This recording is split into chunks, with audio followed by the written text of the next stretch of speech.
بسم اللہ الرحمن الرحیم۔ ایک بار ایک یہودی کو حضور صلی اللہ علیہ وسلم سے چند دینار قرض واپس لینا تھا۔ ایک دن آپ صلی اللہ علیہ وسلم راستے میں جا رہے تھے کہ وہ یہودی آپ کے پاس آیا اور اس نے کہا، جب تک آپ میرا قرض ادا نہیں کریں گے اس وقت تک میں آپ کو یہاں سے نہیں جانے دوں گا۔ نبی کریم صلی اللہ علیہ وسلم نے فرمایا، اس وقت ادائیگی کے لیے میرے پاس کچھ بھی نہیں ہے۔ یہودی نے کہا، جب تک آپ میرا قرض واپس نہیں دیں گے میں بھی آپ کو یہاں سے جانے نہیں دوں گا۔ آپ نے فرمایا، اگر یہی بات ہے تو میں تیرے ساتھ یہیں بیٹھ جاتا ہوں۔ اتنا کہہ کر آپ صلی اللہ علیہ وسلم اس کے ساتھ بیٹھ گئے۔ جیسے ہی یہ بات آپ کے صحابہ کو پتہ چلی تو سبھی وہاں جمع ہو گئے اور اس یہودی کو سزا دینے کی بات کی، پر حضور صلی اللہ علیہ وسلم نے سبھی کو ایسا کرنے سے منع کیا اور فرمایا کہ تم سب یہاں سے چلے جاؤ۔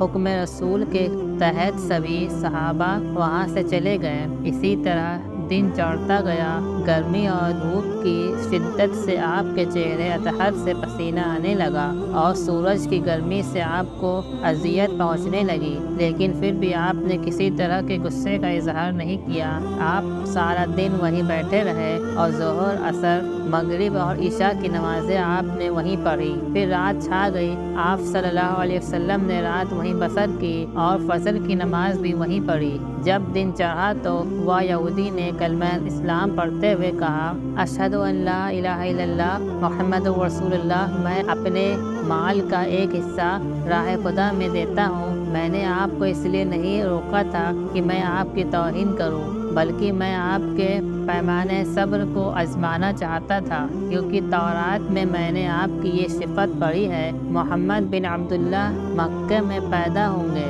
اور طیبہ کی طرف ہجرت کریں گے۔ وہ کوئی تلخ یا بےہودہ بات کرنے والے نہ ہوں گے اور نہ ہی وہ کوئی جھوٹی بات کہیں گے۔ اس طرح سے میں نے آپ کو یہاں رکھ کر اس بات کی تصدیق کی ہے کہ تورات میں بالکل سچ لکھا ہے۔ اللہ تعالی ہمیں بھی اپنے نبی کی تعلیمات پر عمل کرنے والا بنائے۔